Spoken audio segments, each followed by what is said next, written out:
When you want to get the facts, but you don't know who to ask, doodly-doo-dee-doo, ask Gilby. When you really want to know, but you don't know where to go, doodly-doo-dee-doo, ask Gilby. Gilby's a Dalmatian with a fascination for answering your questions through exploration. When you really want to know, but you don't know where to go, doodly-doo, doodly-doo-dee-doo, ask Gilby. Oh, hi, Gilby. Can I help you with some of those books? That's a big pile you have there. Oh, my goodness. Gilby, did you get all these books while we were visiting the library today? You know what I noticed about these books, Gilby? They're all about places to visit all over the world. But did you know there are very interesting places to visit right here in town? I wonder if the boys and girls at home have any questions about libraries. What do you think, Gilby? Would you like to check the mail and find out? All right, then, go ahead.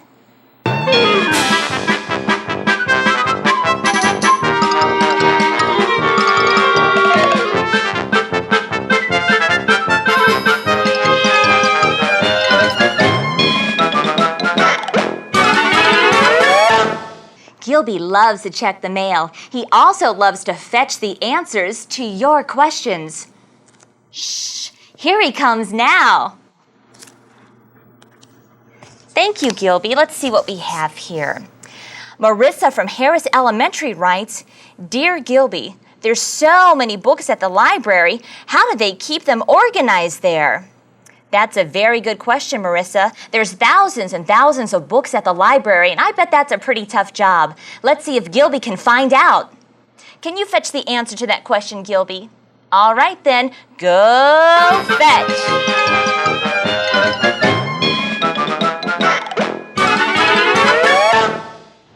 I understand you want to know how books are kept in order here at the library.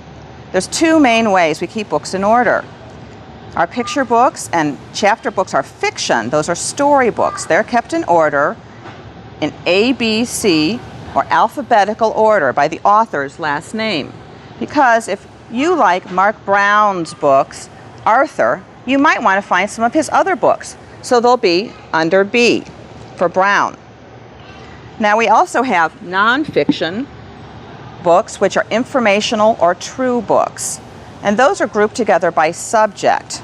Maybe how to take care of your goldfish, or ballet, or truck books. So they're all kept together by subject. The subject numbers go from 1 to 999. We call that the Dewey Decimal System. So that's how we know where to put books at the library. I hope you and all your friends come and visit us soon at the library. Bye.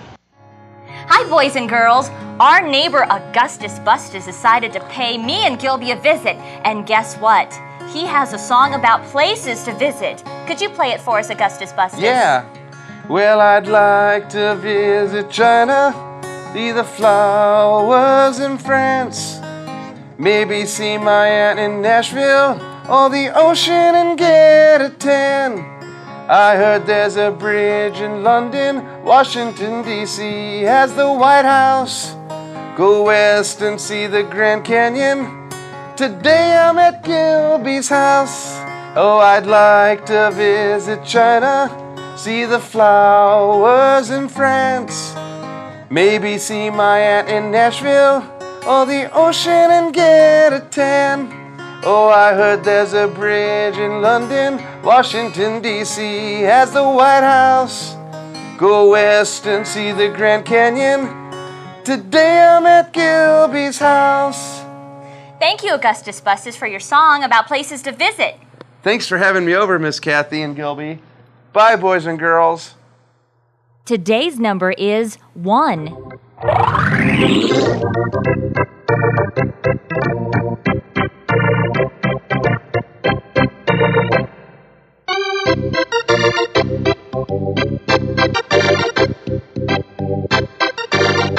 One soccer ball.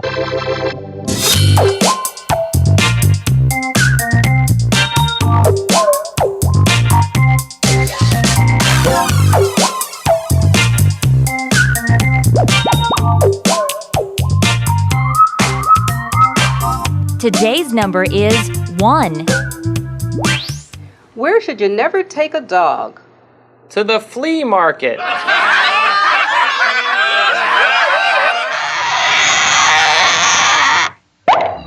Opposite. The arrow is pointing left. The arrow is pointing right. The arrow is pointing up. The arrow is pointing down. The duck is wet. The desert is dry. Opposites. Look, Gilby has another visitor. This time, it's the book lady. Hi, boys and girls. I'm visiting with Gilby today. I'm the book lady, and I brought a book to share with you today. I hear that you're learning about places to visit. Well, one of my favorite places to visit is the zoo. And this is a book called At the Zoo. At the zoo, kangaroo, hippos float, mountain goat, zoo guide, camel ride, polar bears, baby hares, tall giraffe, moose and calf, monkeys swing, songbirds sing, koalas climb, closing time. Thanks, Gilby, for letting me come today, and thank you for taking such good care of my possum. Please, boys and girls, take your parents to the library where you can find more books about places to visit. Bye! Hey, it looks like Gilby got a postcard from Travelin' Tommy. Let's see where he's at today. Hey Gilby, Travelin' Tommy here from Yellowstone National Park in Wyoming. It's so beautiful here. There are some of the coolest lakes and mountains I've ever seen, and there are animals everywhere. I saw deer, beavers, a moose, and a great big bear. I made sure not to get too close to him though. A park ranger took me to Old Faithful. It's a hole in the ground with water in it that gets so hot it shoots up into the air. Well, I'm gonna go do some more exploring. This has been Travelin' Tommy. So long.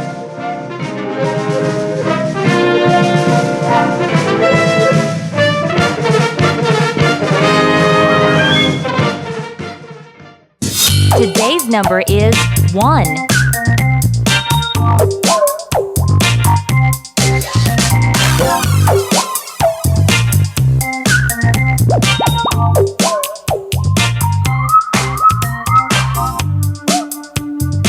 Today's number is 1.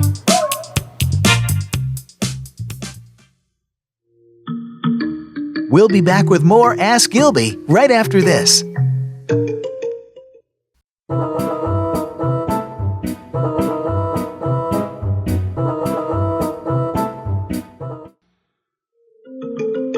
Welcome back to Ask Gilby.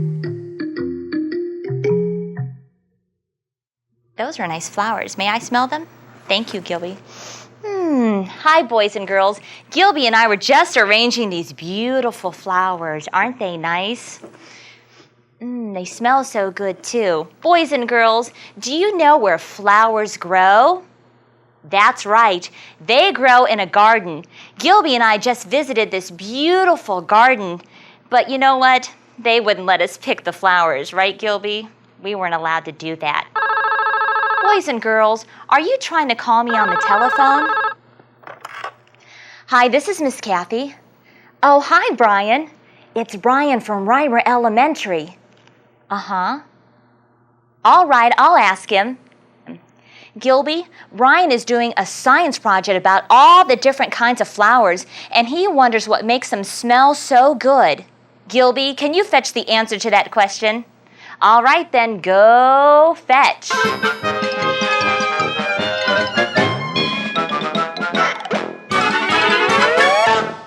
Believe it or not, flowers don't smell so good to make us happy.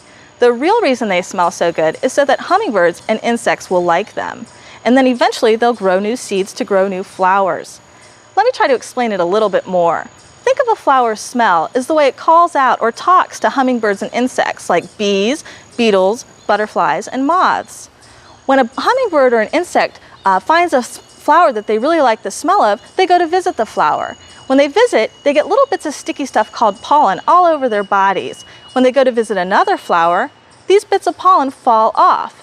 When that happens, new seeds begin to grow. This is all part of a process called pollinization. And pollinization is just the way flowers grow new seeds.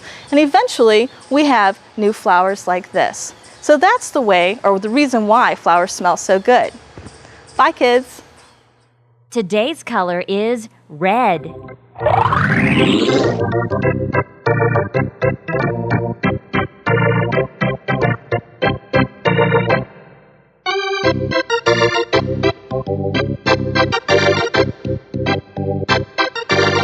Red hat.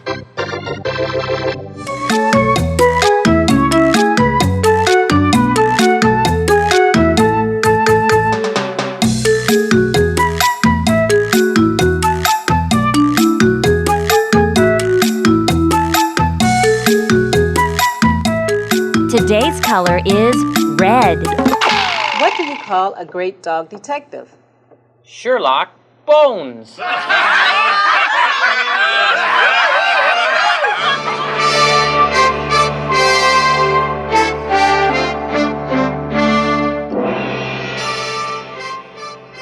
One, Itchy. 2, Knee. 3, Sun. 4, She. 5, Go.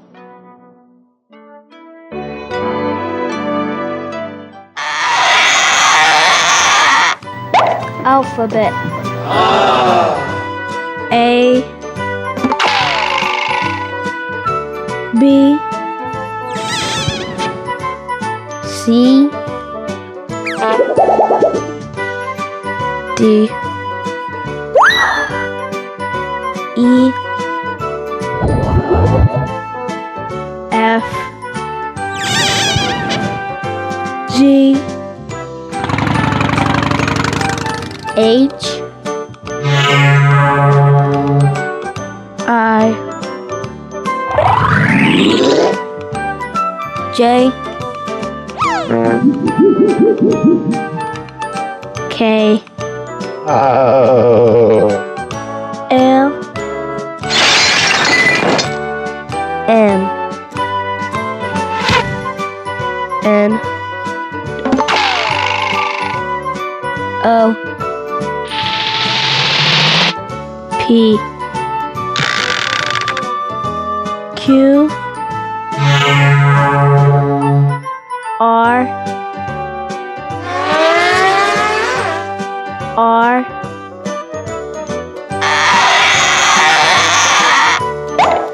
alphabet.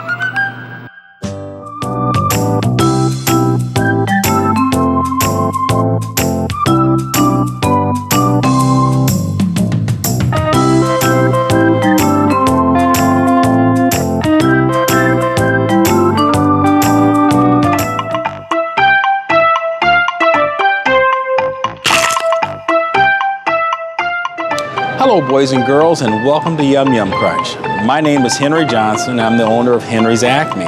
And next to me is my good friend Gilby. Today we want to talk to you about 4 different food items. The first one is an onion. Nice size onion, too. Can you tell me what color this onion is? Right, it's white. Good for hamburgers, good for meatloaf. But you wouldn't want to eat it by itself. Next thing we have is something that's good to drink. Can you tell me what color this is? Right, it's brown, and it's a cider. It's something that comes from apples off the trees. Good tasting, especially around Halloween time. Next, this comes right from the vines. I know we all know what these are. These are grapes, but can you tell me what color they are? Right, they're red grapes. There's also black grapes and green grapes and purple grapes. Good to eat. Last but not least, we have a vegetable. This is lettuce. Can you tell me what color this lettuce is? Ah, right. I heard someone say green. Right, absolutely right. Good for salads. throw a little tomatoes and cucumbers in it. Oh, that's good. Well, boys and girls, that's all we have for today. Thanks for watching, and we'll see you real soon.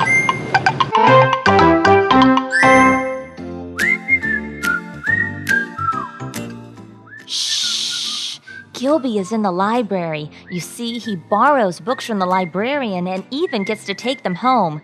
Gilby knows it's very important to return the books on time. Shh! Gilby is visiting the art museum. He wears headphones which tell him about all the different drawings and paintings he sees. Things get really loud when Gilby was at the zoo. Gilby sees so many animals at the zoo, including the king of the jungle, a lion. Wow, does his breath stink? P.U.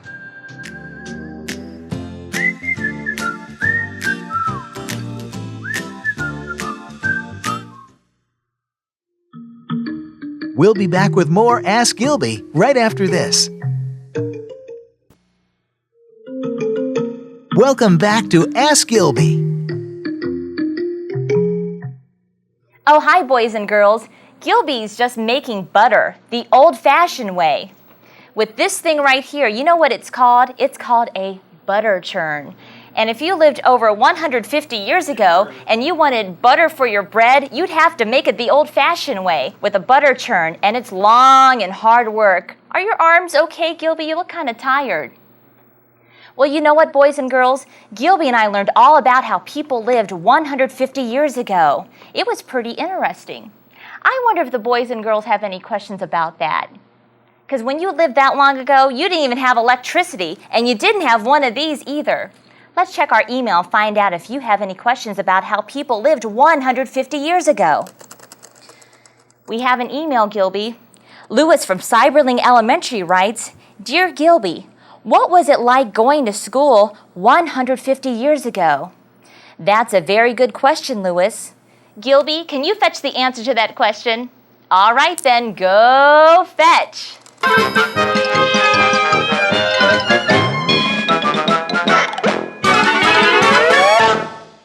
Well, that's a great question. What was school like 150 years ago? I'm Shelley Pearsall, the historian here at Hale Farm and Village. And school 150 years ago was very different than school is today. You would have attended school twice a year. You would have attended for a couple of months in the winter and a couple of months in the summertime, because those were the times during the year when you had the least amount of farm work to do. In school, you would have studied three main subjects. You would have studied reading, writing, and arithmetic. You might have learned a little bit of orthography, which was spelling, and then some grammar and geography. Your teacher would not have given you grades for your work. The only thing that she noted was how often you attended school. There were no grade levels 150 years ago, like 5th grade or 6th grade. You just attended school till you were about 16 years old. When you were in school, you would have used a textbook like a McGuffey Reader, which has lessons and stories and poems in it. You might have written on a slate, and that's where you would have done your arithmetic. And you also would have written with a quill pen, which is a pen that you have to dip into ink to write with. So school 150 years ago was much different than school today. And thanks for visiting. Today's letter is R.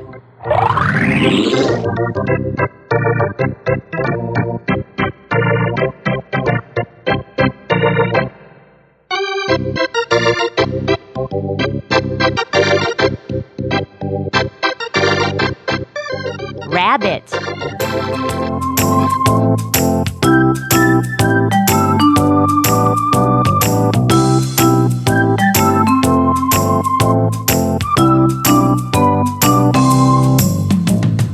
Today's letter is R. What do you get when you cross a dog and a phone? A golden receiver.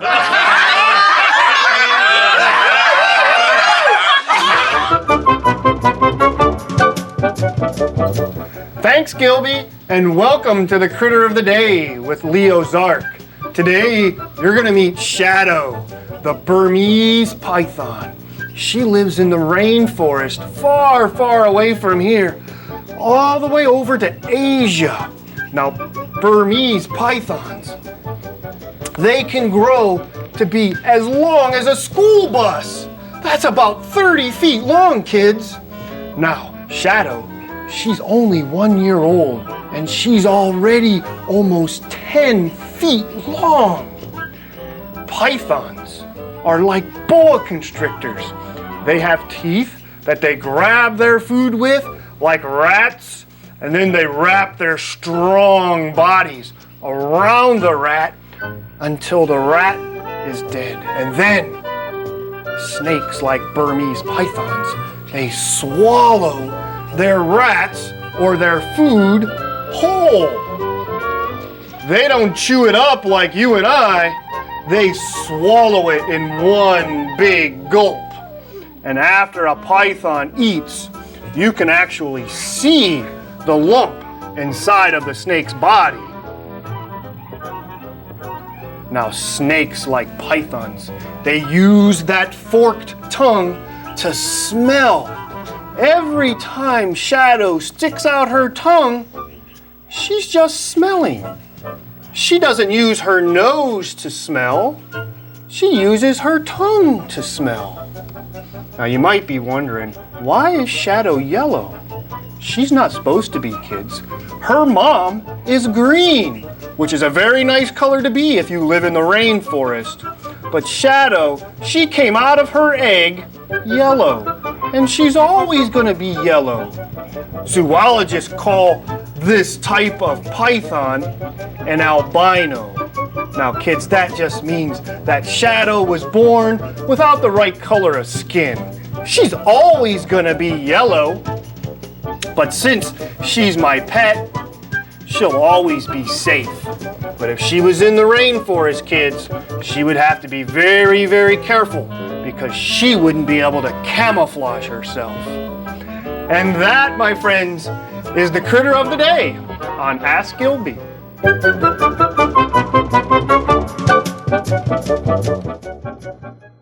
Hi, boys and girls. This is Mrs. Kaufman, Gilby's music teacher, and he has a very special theme song all his own. Do you want to hear what it sounds like? All right, here we go.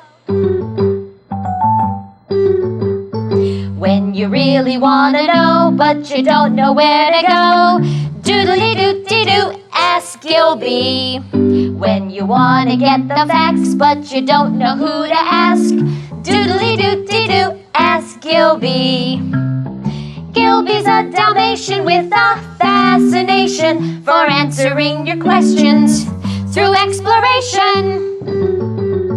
When you really want to know, but you don't know where to go, doodly-doo, doodly-doo-dee-doo, ask Gilby. That was very good, boys and girls. Are you ready to learn the first part of the song? All right, here we go. When you really want to know, but you don't know where to go, doodly-doo-dee-doo, ask Gilby. See how easy it is, boys and girls? Would you like to try one more time? All right, here we go. When you really want to know, but you don't know where to go, doodly-doo-dee-doo, ask Gilby. Hi, Gilby. How you been? It's a pleasure to see you again. Once again, I'm out practicing my juggling. And Gilby, I have to do a lot of practicing because I have a bunch of shows coming up for the boys and girls. I'm going to be one busy juggler, and you know and I know that the only way you get better at things is by putting in a little practice time. Gilby, I got my juggling clubs. I'll have to practice these too because they're a big part of the show. The boys and girls always like it when I juggle my red clubs. So, practice is going to be important because I'm going to be a busy juggler, Gilby. Hey, you're wearing my hat. Gilby, I bet I forgot this the last time I was over. When I get to your house, I get so excited, sometimes I leave things behind. Whoa, what a tricky hat I've got, Gilby. It's been fun to visit. I better get on my way. And remember, don't juggle in the living room because if you broke Miss Kathy's lamp, she wouldn't be happy. We'll tell the boys and girls that too. Leave the juggling to the guys that have practiced a whole bunch. Thanks, Gilby. It was good to see you. Hi, boys and girls. It's time for us to go now, but we sure learned a lot about fun places to visit, didn't we, Gilby? And even better yet, there's lots of fun places to visit right here in town, right, Gilby? Did you have fun today, boys and girls? That's what I thought. I bet you have lots and lots of questions for Gilby, and he loves to fetch the answers to your questions, and all you have to do is ask him. You can do that by sending Gilby an email at askgilby@hotmail.com, or you can call Gilby on the telephone at 330-761-2928, or you can write Gilby a letter and send it to Ask Gilby, 65 Steiner Avenue, Akron, Ohio, 44301. Well, boys and girls, it's time for us to go now. Thanks for watching, and don't forget, anytime you have a question, all you have to do is ask Gilby. Thanks for watching. Bye.